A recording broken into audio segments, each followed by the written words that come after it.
One welcome back to my YouTube channel. आप सभी के लिए आज से ही वेरी इंपॉर्टेंट वेरी इंपॉर्टेंट सीटेक की क्लासेस पेपर 1 और पेपर 2 की मैंने जो आपको शेड्यूल बताया था उसके अकॉर्डिंग आएगी। यहाँ पे मैं सबसे पहले इसलिए कह रही हूँ कि अपने जितने भी बच्चे हैं जो सीटेक फर्स्ट टाइम दे रहे हैं या बार दे चुके हैं, 1 या 2 नंबर से क्लियर नहीं हुआ है, तो हम इसका फर्स्ट स्टेप जो होता है बहुत इंपॉर्टेंट होता है, जिसमें से हमें हर एक सिलेबस को डिस्कस करना है। डिस्कस करने का मतलब आपको पता चलेगा कि किस किस टॉपिक में से क्वेश्चन किस कौन सा सिलेबस दे रखा है और उससे हम किस तरीके से एक वन बाय वन टॉपिक उठाकर यानी कि चैप्टर उठाकर हम पढ़ सकते हैं। ठीक है, ये इंपॉर्टेंट पॉइंट्स होता है जिसमें हमें किसी भी एग्ज़ाम को, नहीं है सीटेक एग्ज़ाम में, किसी भी एग्ज़ाम में सबसे पहले सिलेबस को अपने आप को डिफ़ाइन करना बहुत ज़रूरी है। ठीक है, इंपॉर्टेंट है। मैंने इससे पहले सी डी पी की क्लास की जो सिलेबस है वो दे चुकी हूँ। ये एसएसटी की है। आज 2 क्लासेस आएंगी। मैंने आपको मंडे को ही बोला था, जो मैंने शेड्यूल शेयर किया था टेलीग्राम पे, उसके अकॉर्डिंग बता रही हूँ, जिसमें से मैंने कहा था कि मंडे 2 क्लासेस होगी and then Wednesday and then उसके बाद फ्राइडे। ठीक है ना। ये क्लासेस हम स्टार्ट करने वाले हैं इस डे में। इसका टाइमिंग मैं जो रखूँगी, जो आपको आफ्टरनून में मिलेगा 2 o'clock, जो रिकॉर्डिंग क्लासेस होगी, लाइव नहीं होगी, एंड 2 PM एंड शाम को 6 PM पर ये दोनों क्लासेस आपको डेली मिलेगी। आज जो क्लासेस होगी वो होगी CDP प्लस एसएसटी की मैं डेली क्लासेस लूँगी। एसएसटी में हम सबसे पहले जो मैं शुरू करने जा रही हूँ वो मैं आपको ज्योग्राफी शुरू करने जा रही हूँ। ज्योग्राफी के बाद आपका हिस्ट्री शुरू होगा, क्योंकि इंपॉर्टेंट है। हम डिस्कस करेंगे उसके बाद प्रीवियस के क्वेश्चन भी डिस्कस करेंगे कि एग्जामर किस तरीके से क्वेश्चन पूछता है। इन 2 पॉइंट्स को हमें ध्यान रखना है। पहले थ्योरी मिलेगी, उसके बाद प्रीवियस के क्वेश्चन मिलेंगे, उसके बाद आप अपने कोई भी एप्लीकेशन से मॉक टेस्ट प्रैक्टिस करते हैं, फिर हम देन क्वेश्चन प्रैक्टिस करेंगे। इसी तरीके से हम जब हमारा सिलेबस कवर हो जाएगा तब हम MCQ करेंगे, फिर देन मॉक टेस्ट करेंगे। इससे हमारा सीटेक क्लियर में देखना आपको अपने आप इम्प्रूवमेंट दिखेगी।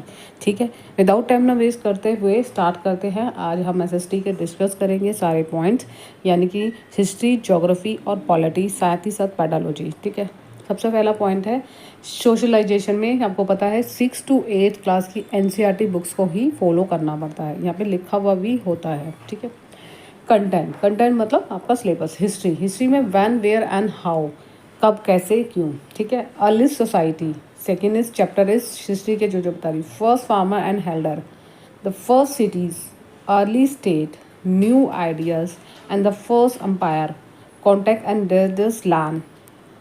ठीक है, अगला जो है political development, culture and science, new things, new kings and kingdoms and सुल्तान of Delhi, architecture, creation of N empire, social change, religion, culture. उसके बाद जो टॉपिक है establish of company power, ruler and society. कहीं ना कहीं बच्चे इन टॉपिक में से करके ही नहीं जाते, क्योंकि स्पेशल ही उन्होंने अलग से दिया हुआ है कि colonialism and tribal society, revolt and 80, 57 और 88। इसमें से 100 टाइम्स कम से कम 4 या 5 क्वेश्चन हमेशा आते हैं। वुमेन रिफॉर्म इसमें से भी पूछे जाते हैं। Challenging the caste system and nationalist movement, Indian after. ये लास्ट वाले टॉपिक है ना, इसमें से हर बार आपके क्वेश्चन आते हैं, स्टेटमेंट वाले क्वेश्चन पूछे जाते हैं। तो इन चैप्टरों को पढ़ना बहुत ज़रूरी है। इससे पहले से भी पूछे जाते हैं, लेकिन हमें अब ये जो चैप्टर दे रखे हैं ये हमारी कौन सी क्लास के दे रखे, हिस्ट्री की 6 to 8 क्लास की NCERT बुक्स में से दिए गए हैं ये चैप्टर, ये बताना जरूरत है। अगला है ज्योग्राफी। देखिए, ज्योग्राफी में आप पूरी 6 to 8 क्लास की NCERT को पढ़ते हैं, उसी में से ये बता रखा है। Geography as a social study and as a science, planet in the solar system, globe क्या होता है, environment is the totally nature and human environment. Air से पूछते हैं, वाटर से पूछते हैं, human environment and settlement and transport and communication, resources, type of natural and human and agriculture, यानी कृषि। यानी ये 6, 7, 8 में से जो टॉपिक है जो ज्योग्राफी में पूछे जाते हैं वो दे रखे हैं। अगला करते हैं सोशल और पॉलिटिकल लाइफ। सोशल और पॉलिटिकल लाइफ, डाइवर्सिटी क्या होती है, गवर्नमेंट सरकार क्या होती है, लोकल गवर्नमेंट क्या होती है, जिसमें हम पंचायती राज को इंक्लूड करते हैं। सरकार कौन कौन सी होती है, विविधता क्या होती है, मेकिंग ए लिविंग कैसे रहते हैं, डेमोक्रेसी यानी कि लोकतंत्र क्या होता है, स्टेट गवर्नमेंट के बारे में, understanding of media, understanding unpacking gender, यानी कि इन टॉपिक के बारे में आपको पढ़ना ही पढ़ना है जो बच्चे नहीं पढ़ते। अब अगला है हमारे कॉन्स्टिट्यूशन से ही है। द कॉन्स्टिट्यूशन है पार्लियामेंट इज गवर्नमेंट के क्या रूल है, राष्ट्रपति के क्या क्या उनकी कार्यकाली है, क्या जुडिशल के क्या होते हैं, न्यायपालिका के क्या होते हैं, सोशल जस्टिस एंड मार्गलिजिस्ट, ठीक है, इनके बारे में हमें जस्टिस कैसे मिलता है, कौन कौन से इनके रूल एंड रेगुलेशन है। अब आगे देखते हैं कि ये जो टॉपिक है ये कितने नंबर का है। ये जो सारे जो आपको डिस्कस किए गए हैं हिस्ट्री, ज्योग्राफी और पॉलिटिकल, देखिए 60 क्वेश्चन होते हैं जिसमें से 40 क्वेश्चन मार्क्स आपके एसएसटी में से पूछे जाते हैं, जिसमें आपकी 3 बुक्स यूज़ होती है। देन उसके पास 20 मार्क्स की पैडोलॉजी। हम पैडोलॉजी की तरफ भी चलते हैं कि इसमें कौन कौन से टॉपिक किस किस टॉपिक से डिस्कस करना है। दिस इज द पैडोलॉजी, पैडोलॉजिकल इश्यूज है, concept and nature of social science and social study. इसके बारे में भी मेरे पास अलग से नोट्स है जिसमें हम डिस्कस करेंगे अलग अलग टॉपिक के बारे में कि जो सोशल साइंस और सोशल स्टडी होता क्या है। क्लासरूम में प्रोसेसेस, एक्टिविटीज़ एंड डिस्कोर्स क्या क्या करा सकते हैं, क्या क्या हम एक्टिविटीज़ कराते हैं जिसके थ्रू हम अपनी सोशल साइंस को अट्रैक्टिव बना सकें। Development of critical thinking, inquiry, empirical evidence, problems teaching social science and social study में क्या क्या प्रॉब्लम्स आती है, उसको कैसे फेस करना है और उसका सोल्यूशन क्या होता है। Social primary and secondary stage कौन कौन सी थी, ये इंपॉर्टेंट टॉपिक है। ये सारे ये आप छोड़ देते हो, जब भी आप करते हो तो आप सिर्फ डायरेक्ट करते हो। प्रोजेक्ट वर्क्स बहुत इंपॉर्टेंट है। रिवोल्यूशन यानी मूल्यांकन क्या होता है, जब सोशल साइंस में बच्चों को हम एनालाइज करते हैं तो उसका रिजल्ट क्या होता है। तो ये सारे टॉपिक्स आपकी सोशल साइंस में है। पैडोलॉजी जहाँ पर बच्चों को बहुत ज़्यादा दिक्कत आती है सॉल्यूशन करने में, तो यही आपका सबसे मोटिव है कि 20 नंबर तो अगर आपके 40 में से 30 या 30 भी आ गए या 35 भी आ गए तो 10 नंबर तो देते हैं, 45 आप में आराम से आ सकते हैं।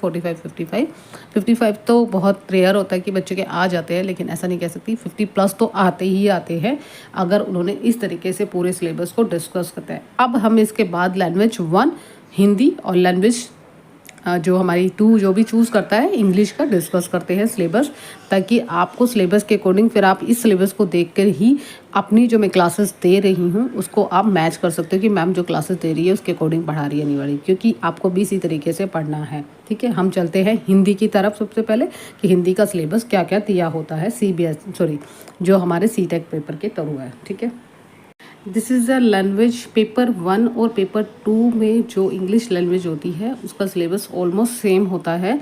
हम अब इंग्लिश लैंग्वेज की और डिस्कस करते हैं, इसके बाद देन हिंदी लैंग्वेज डिस्कस करेंगे, क्योंकि अभी मेरे पास वो सिलेबस का जो स्क्रीनशॉट लिया था वो अवेलेबल नहीं है। जैसे ही मैं इसके बाद आपको ज़रूर क्लासेस डिस्कस करूँगी। सबसे पहले इंग्लिश लैंग्वेज जो इंपॉर्टेंट होती है, जिन्होंने इंग्लिश लैंग्वेज फिल करा होता है, जिसमें से आपके 30 मार्क्स के क्वेश्चन होते हैं।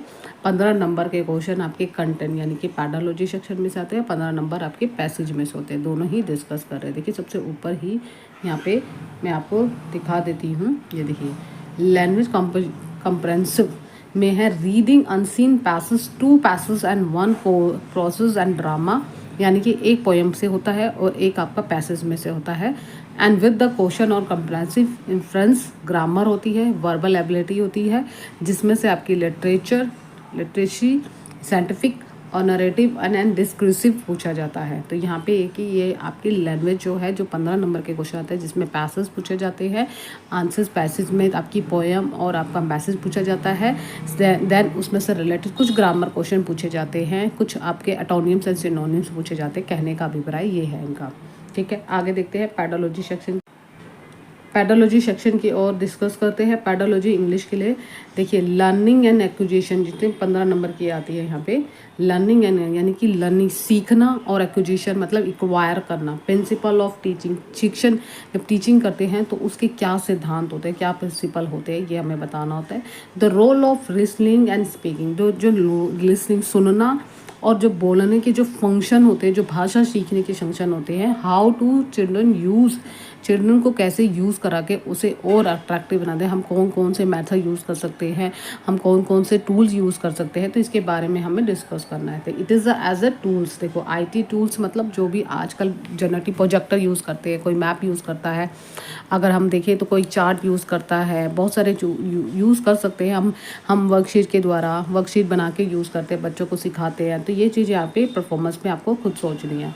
The critical perspective on the role grammar in the learning and language and communicating ideas in verbally and the written form में, दोनों ही यानी मुँह से जो हम वर्बली सिखाते हैं और एक रिटर्न आइडियाज़ देते हैं, तो ग्रामर को ऐसे इम्प्रूवमेंट कर सकते हैं, उसके बारे में है। Challenging of teaching language in diversity, classroom में हम अपने आप को चैलेंज करके, यानी कि वो कह रहे हैं टीचिंग शिक्षण को अच्छी तरह चैलेंज करके लैंग्वेज भाषा को अलग अलग तरीके से डाइवर्स बनाना, अलग मतलब क्यों, एक होता है ना कि हम क्लास में जाते हैं और बच्चों को इतने अट्रैक्टिव ड्राइंग दिखाते हैं, खासकर प्राइमरी क्लासेस में, तो बच्चे अट्रैक्टिव होते हैं और उससे जल्दी सीखने की कोशिश करते हैं। तो वही है, लैंग्वेज में क्या डिफ़िकल्टी आ रही है, एरर्स क्या आ रहे हैं, और डिसऑर्डर भी होते हैं, जिसमें हम पढ़ेंगे डिसलेसिया क्या होता है, डिसग्राफिया क्या होता है, डिसफोमिया क्या होता है, डिसकैलकुलिया क्या होता है। तो ये सारे ही हम डिस्कस करेंगे, एक एक इसमें सारे पॉइंट्स हैं। स्किल में आपकी चारों स्किल आती है, लिसनिंग स्किल, स्पीकिंग की स्किल, और आपका listening, speaking, writing and reading, ये चारों स्किल के बारे में हम डिस्कस करेंगे। और इनके पार्ट के डिस्कस करेंगे हिंदी और इंग्लिश में, जो 100 टाइम्स पूछे जाते हैं। बच्चों को लगता है कि हमारा पेपर कहाँ से आ गया, कुछ नहीं है, सब सिलेबस में है। वो है कि यहाँ पे डिटेल में सिलेबस आपका जब कराएंगे तो हम सारी चीज़ बताएंगे कि इस टॉपिक में से कौन सब टॉपिक आते हैं, ठीक है। Relating language comprehensive and proficiency speaking, listening, reading and writing में आपको निपुणता बनानी है, मतलब निपुण करना है कि उनकी ये जो सुनने की, बोलने की, लिखने की और पढ़ने की जो स्किल है, वो आपकी कैसे उसको बहुत ही ज़्यादा मूल्यांकन मतलब एनालाइज करके सतत करके कंप्रेसिव बनाना बहुत इंपॉर्टेंट पॉइंट होता है ये वाला, कि जब हम बच्चे को स्पीकिंग, रीडिंग एंड राइटिंग सब सिखाते हैं तो सबसे पहले सुनता, अगर ठीक से सुनेगा तो वो बोलेगा भी अच्छा, अगर वो पढ़ेगा सही तो लिखेगा भी सही। तो ये चीज़ अपनी कहीं ना कहीं इंपॉर्टेंट पॉइंट्स है। टीचिंग लर्निंग मटेरियल हम कौन कौन से यूज़ कर सकते हैं, जैसे मैंने आपको एग्जांपल बताया था, प्रोजेक्टर यूज़ करते हैं, जो हमारी मल्टीमीडिया में आता है, मल्टीमीडिया जो मटेरियल्स होते हैं, टेक्स्ट बुक से यूज़ करते हैं, हम बुक्स का यूज़ करते हैं। मल्टीलिंगुअल रिसोर्सेज होते हैं, डिफरेंट चार्ट, प्रोजेक्टर, अलग अलग क्लासरूम और रेमडियल क्लासरूम जैसे ही कोई गलती करता है तो उसके लिए हम इसका उपचार कैसे कर सकते हैं, ये इंपॉर्टेंट पॉइंट। ये सारे पॉइंट्स हमारे जो इम्पोर्टेंट है, जो हमें लैंग्वेज, जो हम कह सकते हैं लैंग्वेज इंग्लिश जिसने चूज़ करी है, ये सारा उसका सिलेबस है।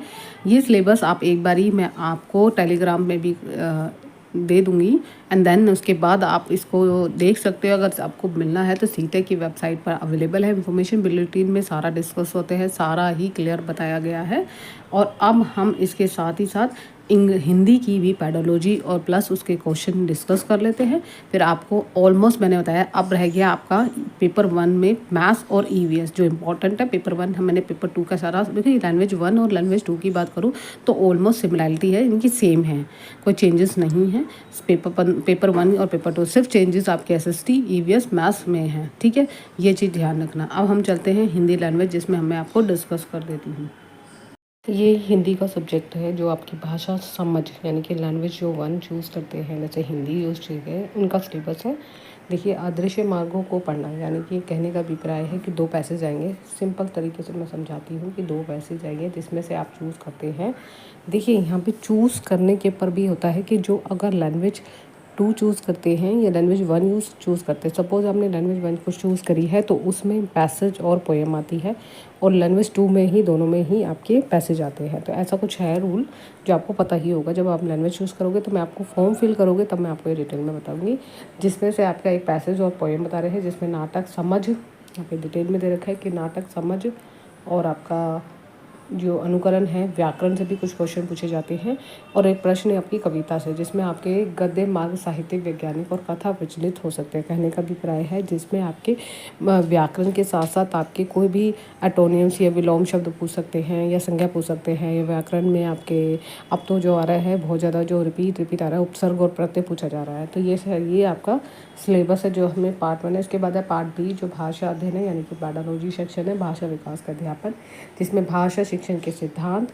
उसके बाद आपका बोलने और सुनने की भूमिका, जो सेम मैंने हिंदी में इंग्लिश में बताया था सेम हिंदी में भी है।